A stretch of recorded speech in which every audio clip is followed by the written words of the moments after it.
Kang Wu wiped his dirty hands on an old cloth. The grease never came off completely. His small repair shop sat in the worst part of Kepler Station. The walls were old metal sheets held together with cheap welding. Water dripped from broken pipes above his workbench. He looked at his credit account on the cracked screen. 47 credits. That was all he had left. The rent for his shop was 50 credits, due in 3 days. If he could not pay, they would throw him out onto the streets.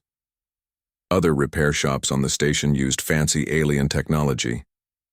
They had clean walls and bright lights. Rich customers went there. Kang Wu only got the broken junk that nobody else wanted to fix. A loud bang came from outside. Kang Wu walked to his door and looked out. A damaged ship had just landed in the cargo bay. Smoke came from its engines.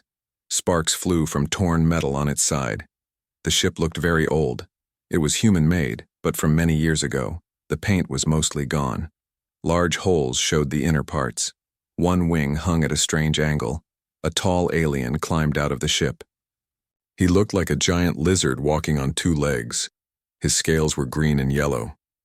This was a Thrak. They were known as good traders, but this one looked worried and scared. The Thrak looked around quickly. Then he saw Kang Wu watching from his shop. He walked over fast. "You," the alien said in broken human language. "You fix ships?"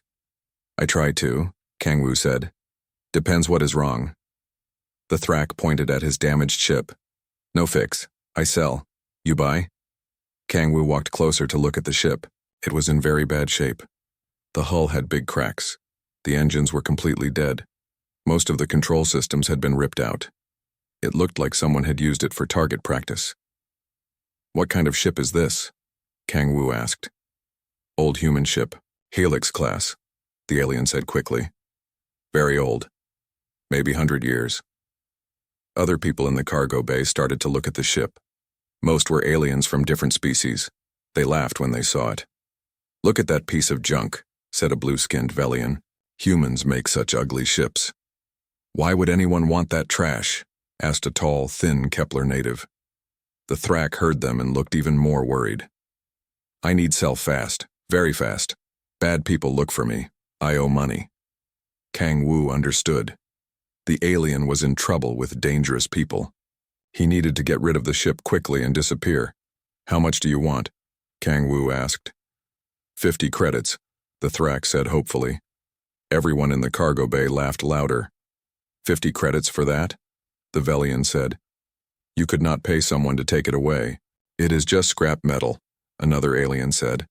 "Worth maybe 2 credits for recycling." The Thrak's shoulders dropped. His hope was dying. 40 credits? 30? More laughter. Some aliens walked away, shaking their heads. Kang Wu pulled out his scanner. It was old, but still worked. He pointed it at the ship to check the metal and systems. Most readings showed what he expected. Old metal, dead engines, broken computers. But something was strange. The scanner showed weird energy readings from deep inside the ship. Very faint, but there. Energy patterns he had never seen before. "Where did you get this ship?" he asked the Thrak. "Found it on Outer Ring mining station. Man said it was his grandfather's ship. He needed money fast. I thought I could fix and sell." The alien looked sad. "But I no good with human technology. Too hard to understand." Kang Wu looked at the scanner again. The energy readings were still there. His gut feeling told him this ship was more than it looked like. "I give you half a credit," he said. The other aliens burst out laughing again. "Half a credit?" the Velian said. "For that whole ship? You are crazy, human." "The metal alone is worth more than that," another said. But the Thrak looked at Kang Wu with desperate eyes. "Half credit? That all?" Kang Wu nodded. "Sorry. That is what I can afford." The alien looked around the cargo bay. Everyone was still laughing at him. No one else was offering anything. "I take it," the Thrak said quickly. "Give me half credit now." Kang Wu transferred the money from his account. Now he had 46.5 credits left. Still not enough for rent. The Thrak handed him the ship's ownership papers. "Is yours now. I never see it again." He looked around nervously. I must go. Bad people come soon. The alien ran toward the passenger area of the station. Kang Wu watched him disappear into the crowd. You're the stupidest human I ever met, the Velian said to Kang Wu. You just wasted half a credit on garbage. Maybe he can live inside it when they throw him out of his shop, another alien said. They all laughed as they walked away. Kang Wu stood alone next to his new ship. It really did look terrible. But those energy readings on his scanner bothered him. What could be making those patterns? He heard footsteps behind him. A woman's voice called his name. Kang Wu, what did you just buy? He turned around. Moon Hai was walking toward him. She worked at the cultural exchange office on the station. They had been friends since they were children on Earth. I bought a ship, he said. Moon Hai looked at the wreck and raised her eyebrows. You call that a ship? It was cheap. How cheap? Half a credit. Moon Hai stared at him. You spent half a credit on this? Everyone thinks I am stupid, Kang Wu said. Maybe they are right. Moon Hai walked around the ship, looking at it carefully. She knew a lot about old technology and alien cultures. Her job was helping different species understand each other. This is definitely human-made, she said, but it looks much older than 100 years. Look at these metal joints, this welding style. I have seen this before in museums. Where? Kang Wu asked. In displays about early human space exploration, ships from maybe 200 years ago. She touched the hull gently. But something is not right. The metal feels different, heavier. Kang Wu showed her his scanner readings. Look at this. Energy patterns from inside the ship. I never saw anything like this before. Moon Hai looked at the data. Her eyes got wide. These quantum signatures. Kang Wu, normal human ships do not make readings like this.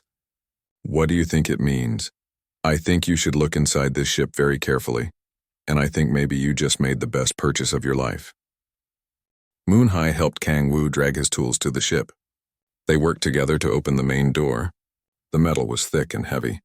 It took both of them pulling hard to get it open. Inside, the ship was dark and cold. Emergency lights gave off a weak red glow. The air smelled old and metallic. Their footsteps echoed in the empty corridors. This is bigger than it looks from outside, Moon Hai said. Kang Wu pointed his flashlight around. The inside walls were covered with strange marks. They looked like they had been carved into the metal with great care. Are those decorations? He asked. Moon Hai moved closer to look. No, these are symbols. Writing of some kind. She took out her tablet and started taking pictures. I need to study these later. They walked deeper into the ship. Most rooms were empty. Wires hung from the ceiling where equipment used to be. But the main structure was solid and strong. In the center of the ship, they found the engine room. Kang Wu expected to see normal human engines. Instead, there was a large round chamber in the middle of the room. It was made of black metal that seemed to absorb light. What is this? Moon Hai asked. Kang Wu ran his scanner over the chamber. The energy readings went crazy. Numbers flashed on the screen faster than he could read them. Something very powerful is inside this thing, he said. But I do not know what. Moon Hai found a control panel on the wall. Most of the buttons and screens were broken. But one small screen still worked. Strange symbols moved across it slowly. Kang Wu, look at this, she said. These symbols are the same as the ones on the walls. But they are moving, like a computer display. Yes, but what kind of computer shows symbols like this? Kang Wu touched the working screen. Suddenly, all the lights in the engine room turned on. The chamber in the center began to glow with soft blue light. A voice spoke from hidden speakers. It sounded like a woman, but the words were not in any language they knew. Did you hear that? Moon Hai whispered. The voice spoke again. This time the words changed. Slowly they became sounds that Kang Wu could almost understand. Greet-ings, the voice said slowly. Who wakes the last stand? Kang Wu and Moon Hai looked at each other with wide eyes. You can understand us? Kang Wu asked. Learn-ing your words, the voice said. Each word came easier than the last. You are human. Yes, my name is Kang Wu. This is Moon Hai. Kang Wu, the voice repeated. I am Echo. I have waited so long for someone to find this ship. Echo, you are the ship's computer? I am more than computer. I am memory keeper, guardian of the last stand, and I have been waiting for one like you. Moon High stepped forward. One like him? What do you mean? Your friend has the pattern we need. The chaos pattern. Only humans have this pattern. I do not understand, Kang Wu said. The blue light from the chamber grew brighter. Images appeared in the air above it. They showed star maps and alien worlds. Long ago, before your species left Earth, a great civilization ruled the galaxy. We called them the Architects. They built wonderful cities and amazing technology. The images changed to show tall, graceful beings with 4 arms and large eyes. The Architects were wise and peaceful, but they discovered something terrible. Creatures from another dimension were trying to enter our reality. These creatures consumed everything: matter, energy, even space itself. New images showed dark shapes moving through space. Where they passed, stars went out and planets disappeared. We called them the Devourers.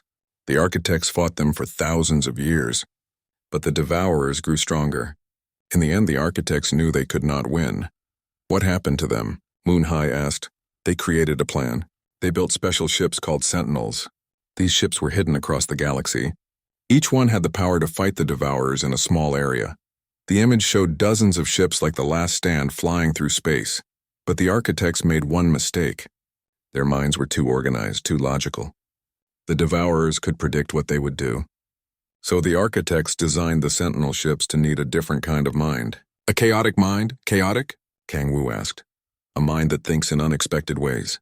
A mind that can solve problems by breaking rules. A mind like yours, Kang Wu. Echo showed them images of human brains compared to alien brains. The human brain patterns looked wild and random, while the alien patterns were neat and organized, you see? Human consciousness works differently. You make connections that other species cannot. You find solutions in places where logic says there should be none. Moon High was studying the symbols on her tablet. Echo, I think I recognize some of these marks. I have seen similar writing in old alien ruins. Show me, Echo said. Moon High held up her tablet. The symbols on the screen matched perfectly with the ones in her pictures. Yes, Echo said with excitement. You study the old civilizations. That is why you came together. The universe guides those it needs. Are you saying this ship chose us? Kang Wu asked. In a way, yes. The Last Stand was programmed to recognize the right humans, your mechanical skills and Moon High's knowledge of ancient cultures. Together, you can awaken the ship's full power. The chamber in the center of the room opened with a soft hiss. Inside, they could see a complex device made of the same black metal. Crystals of different colors were built into it. This is the Void Core, Echo said, the heart of the ship. With this, the Last Stand can travel faster than light, create energy shields, and most important, it can anchor reality itself. Anchor reality? Moon High asked. The Devourers change the rules of physics wherever they go. They make gravity work backwards, turn energy into nothing, make time run in circles. But the Void Core creates a zone where reality stays normal, where the laws of physics cannot be changed. Kang Wu moved closer to the Void Core. He could feel energy flowing from it. His hands tingled just being near it. The other Sentinel ships are all destroyed or lost, Echo continued. Only the Last Stand remains. And now the signs are starting again. What signs? Moon High asked. Echo showed them new images. These were recent news reports from across the galaxy.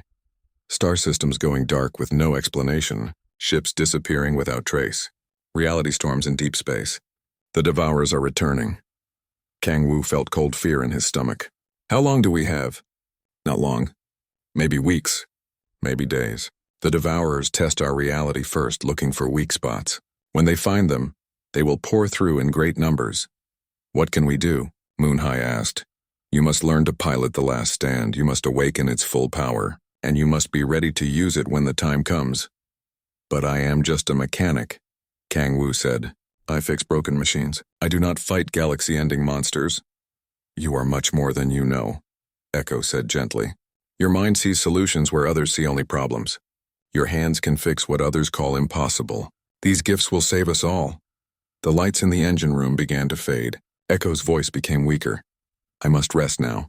Talking after so long has tired me. But we will speak again soon. Study the ship. Learn its systems. And be ready. The chamber closed and the room went dark again. Only their flashlights lit the space around them. Moon High grabbed Kang Wu's arm. "Do you believe all that?" Kang Wu looked at the silent chamber. He thought about the energy readings on his scanner.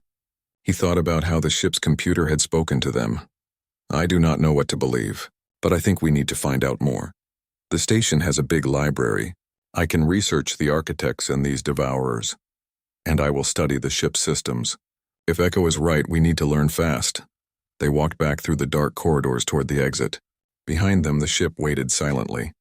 But now it felt different. Not like a piece of junk, but like something powerful and ancient. Something that might be their only hope. 3 days passed quickly. Kang Wu spent all his time studying the last stand. The ship's systems were far more complex than anything he had ever seen. Every panel, every wire, every component seemed to work in ways that normal technology did not. Moon High came to the ship every morning with new information from the station library. She found old stories about the architects in ancient alien texts. Most people thought they were just myths, but the details matched what Echo had told them. On the 4th morning, everything changed. Kang Wu was deep inside the ship's navigation system when alarms started going off all over Kepler Station. Emergency lights flashed red in the corridors. The station's speakers crackled to life. "All personnel report to emergency stations," the announcement said. "We have received priority alerts from the Galactic Council. All ships prepare for immediate departure if ordered." Moon High ran into the ship. Her face was pale with worry. "Kang Wu, you need to see the news feeds. Something terrible is happening." They went to the main screen in the ship's command center. Echo had shown them how to connect to the station's communication systems. News reports were coming in from all over the galaxy. The first report showed a star system called Vega Prime. 3 planets orbited a bright yellow star. The planets had billions of people living on them. "This was Vega Prime yesterday," the news reporter said. The image showed normal space with planets and ships moving around. "This is Vega Prime today." The new image showed empty space. No planets, no star, just darkness. All 3 worlds and their star have completely disappeared. No explosion, no debris. They are simply gone. More reports followed. The Kepler system had lost contact with 2 mining colonies. The Crystal Confederacy reported that an entire fleet of their best warships had vanished while investigating strange readings in deep space. "All these incidents have one thing in common," the reporter continued. "Ships that go to investigate these areas never return. No distress signals, no wreckage. They just stop existing." Moon High sat down heavily in a chair. "It is starting, is not it?" "The Devourers are coming back," Kang Wu nodded. "We need to talk to Echo." They went back to the engine room. Kang Wu touched the control panel and the chamber lit up with blue light. "Echo, are you there?" "I am here, Kang Wu." "I felt the disturbances in space. The Devourers have begun their testing." "Testing?" "They send small scouts first. These scouts look for weaknesses in our reality, places where the barriers between dimensions are thin.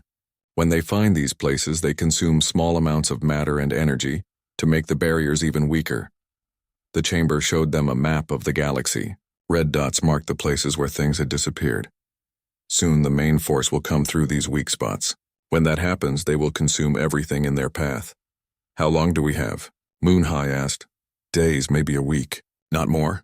Suddenly, new alarms started ringing on the station. These were different alarms. Military codes. "Attention Kepler Station," a strong voice said over the speakers. "This is Admiral Yu of the Terran Defense Force.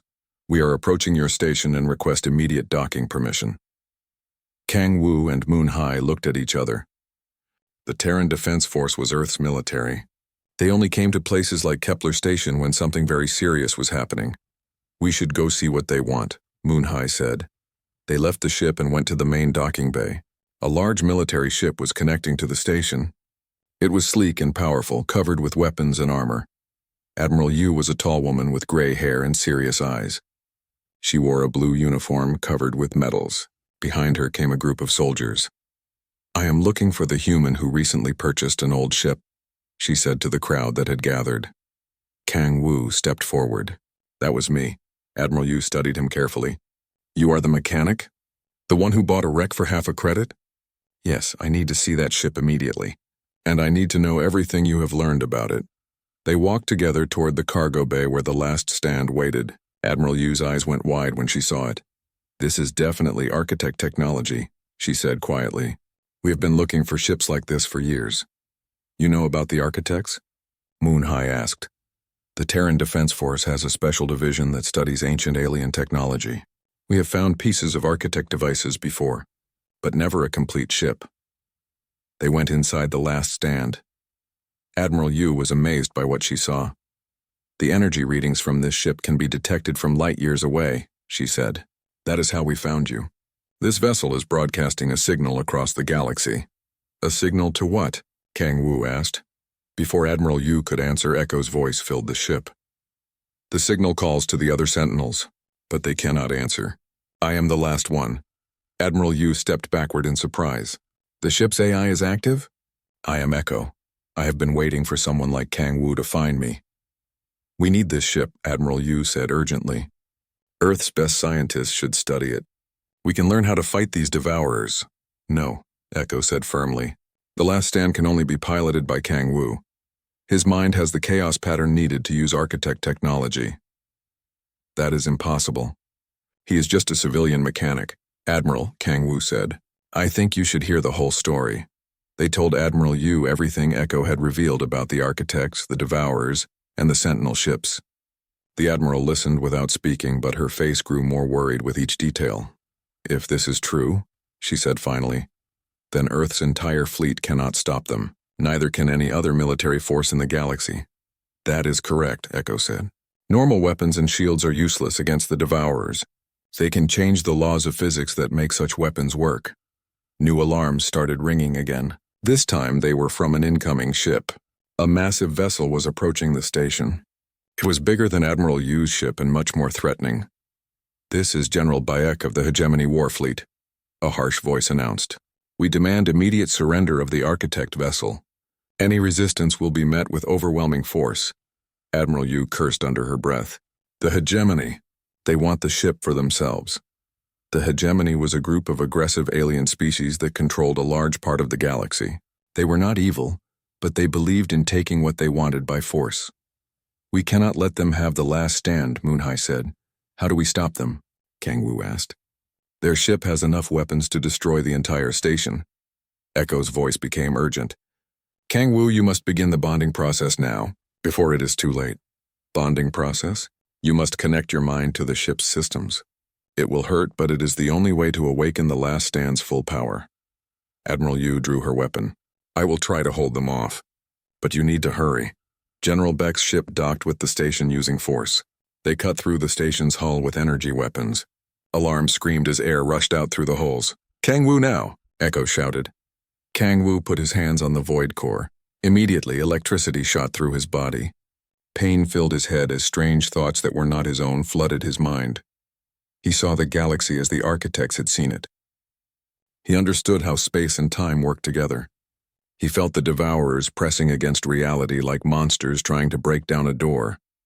And he felt the last stand wake up around him. The ship's engines roared to life. Lights blazed throughout the corridors. The hull began to change shape as hidden systems activated. Outside, General Bayek's soldiers were forcing their way through the station. But when they saw the last stand beginning to transform, they stopped and stared. "Impossible," General Beck said over the radio. That ship was just a wreck. The last stand rose from the cargo bay floor. Its wings spread wide as weapon systems emerged from hidden compartments. The void core glowed so brightly that its light could be seen through the station's windows. "This is Kang Wu to all ships," he said, his voice now connected to the ship's communication system. "The devourers are coming. We can fight them, but only if we work together." General Beck's voice came back, filled with anger and fear.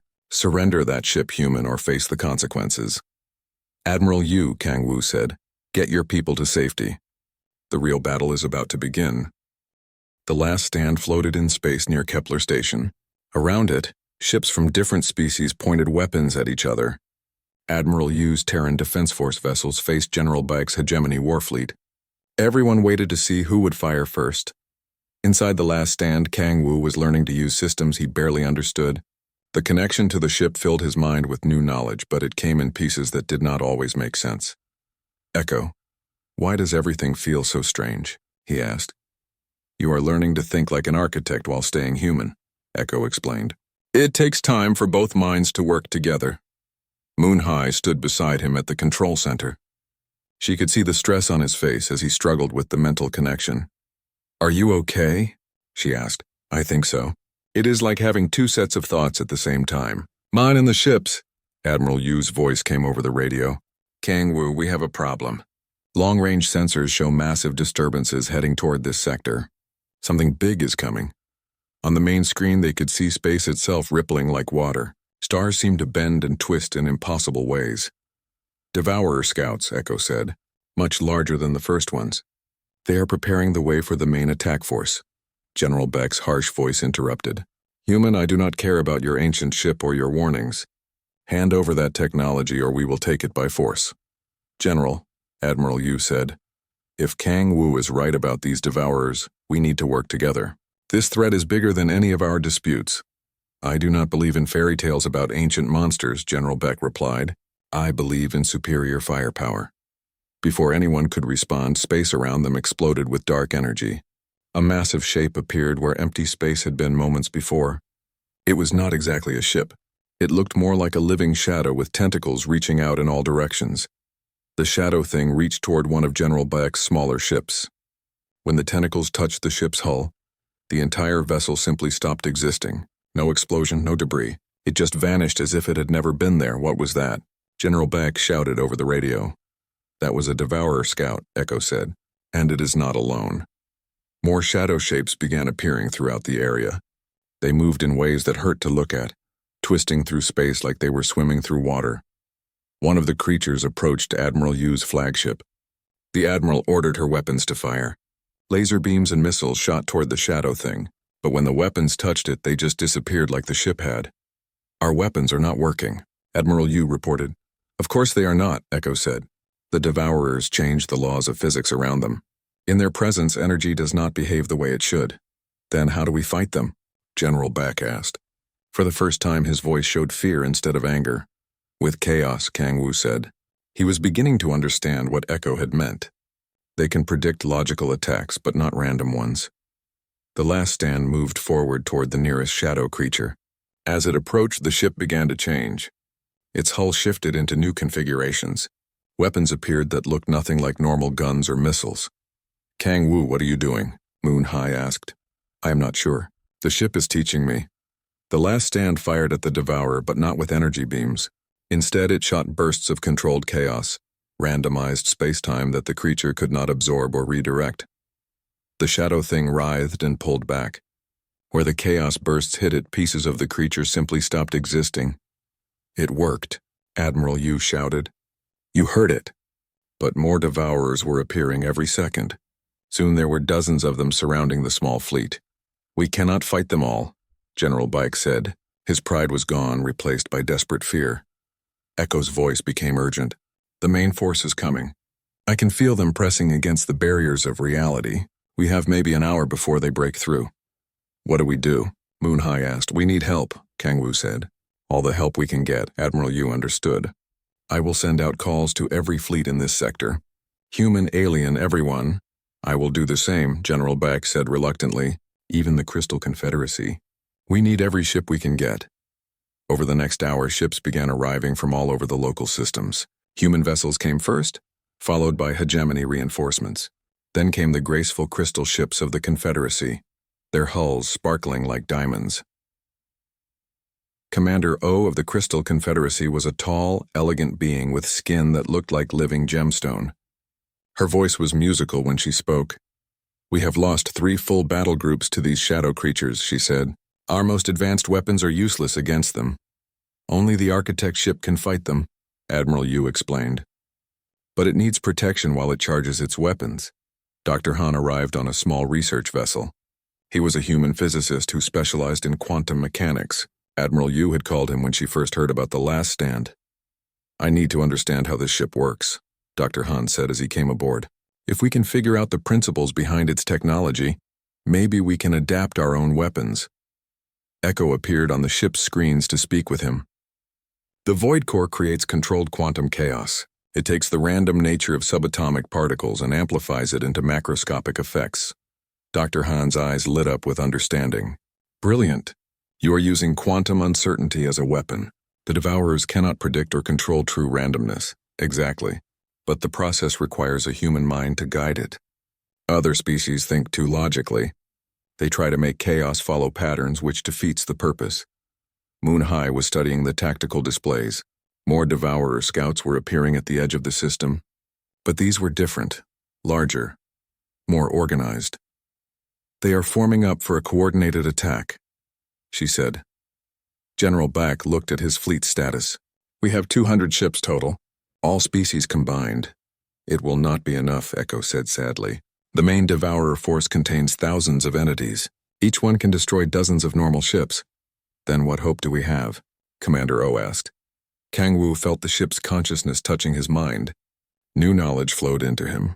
Plans and strategies that the architects had developed over thousands of years of fighting.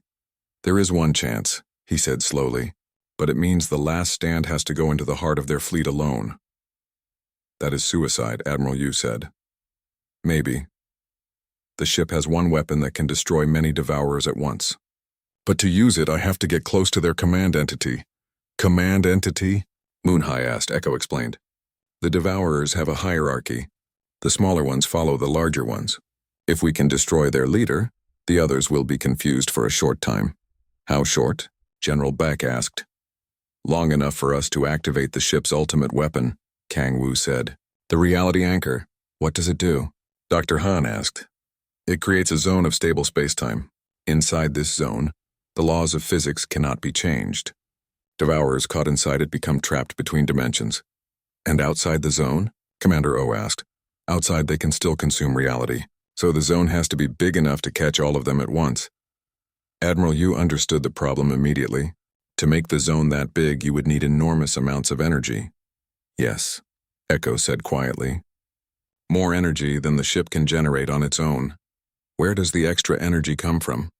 Moon High asked, though she was afraid she already knew the answer. Kang Wu looked at her with sad eyes. From the pilot, from me.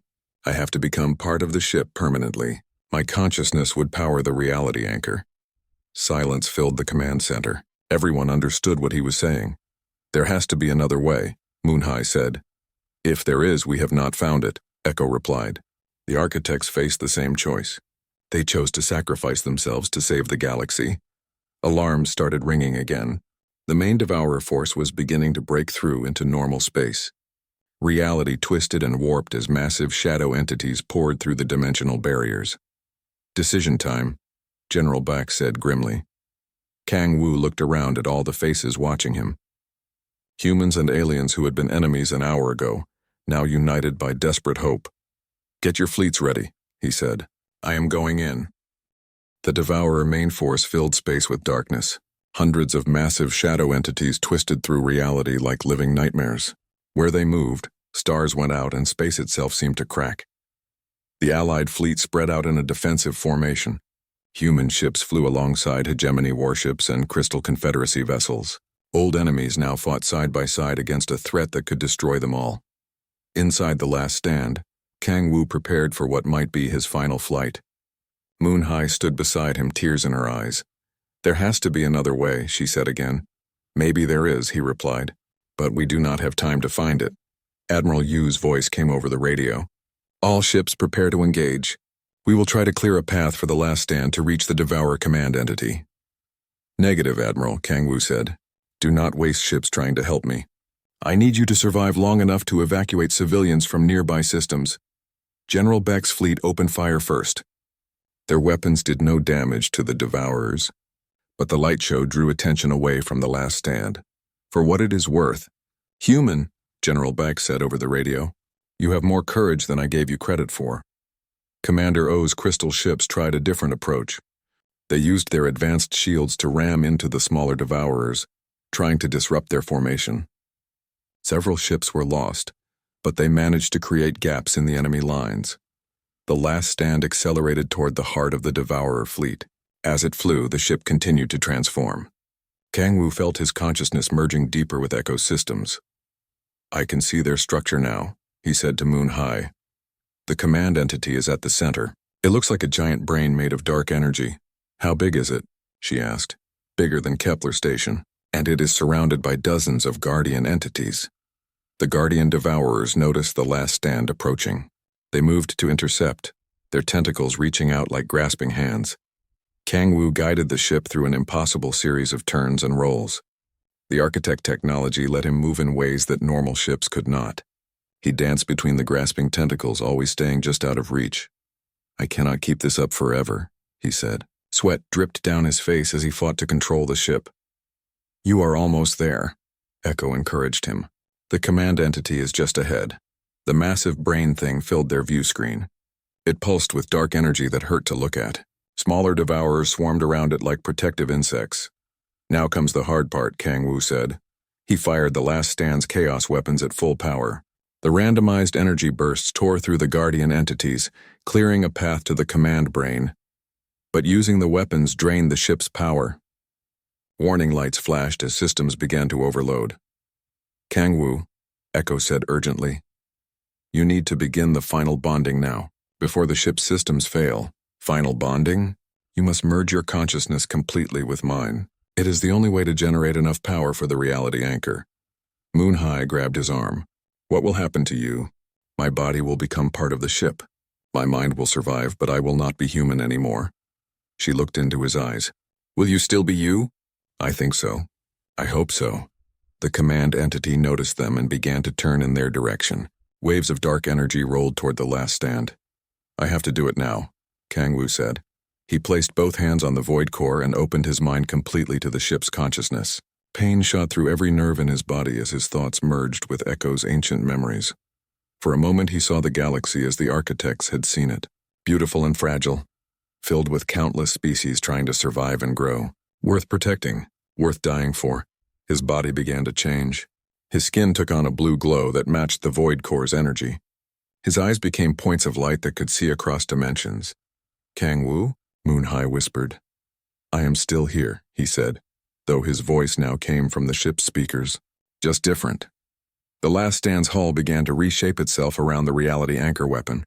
The entire ship became a massive generator focused on one purpose: to lock reality in place. "All ships, get back." Kang Wu broadcast to the Allied fleet. "Maximum distance. This is going to affect everything in the area." Admiral Yu's fleet pulled back just as the reality anchor activated. A sphere of stable space-time expanded outward from the last stand. Where it touched the Devourers, they stopped moving as if frozen in ice. The command entity tried to escape, but the sphere caught it before it could flee.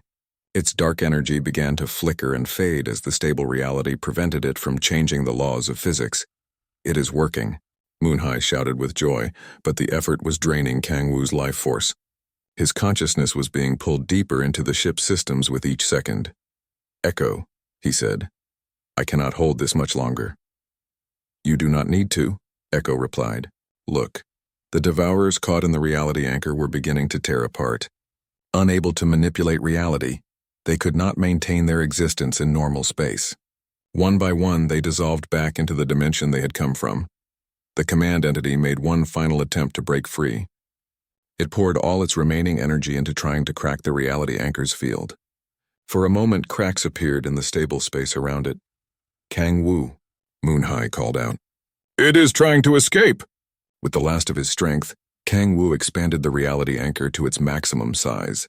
The sphere of stable space grew until it covered the entire Devourer fleet. The command entity's scream echoed across dimensions as it was torn apart by forces it could not control. When it died, all the other Devourers in the fleet suddenly stopped moving. Without their leader to guide them, they too began to dissolve. "We did it," Kang Wu whispered. "They are all gone." The reality anchor shut down, leaving empty space where the Devourer fleet had been. The last stand floated alone among the wreckage of the battle. Moon High looked around the command center. The ship's systems were still active, but Kang Wu's body was gone. He had become part of the ship itself. "Kang Wu, are you there?" "I am here," his voice said from the speakers. "Changed, but still here." Admiral Yu's ships approached carefully. "Status report," she requested. "The immediate threat is over," Kang Wu replied. "But there may be other Devourer fleets in distant galaxies. The last stand and I will patrol the void between galaxies to make sure they cannot return." General Beck's voice was filled with respect. The hegemony owes you a debt that can never be repaid, human, as does the Crystal Confederacy, Commander O added. Your sacrifice saved us all. In the days that followed, news of the victory spread across the galaxy. The species that had fought the Devourers together decided to create a new galactic council, based on cooperation instead of competition. Moon High became Earth's first ambassador to this new council. Her knowledge of ancient cultures helped different species understand each other better. Dr. Han worked with Echo to develop new technologies based on architect principles. Soon, human chaos engineers were helping other species solve problems that logic alone could not handle. The wreck that Kang Wu had bought for half a credit became the most famous ship in galactic history. But more important, it became a symbol of what could be accomplished when different species worked together. Years later, Moon High often visited the Last Stand as it orbited the new council headquarters. She would sit in the command center and talk with Kang Wu about the old days on Kepler Station. "Do you ever regret it?" she asked during one visit. "Regret saving the galaxy?" He replied with something that might have been laughter. "Never, though I do miss being able to eat pizza."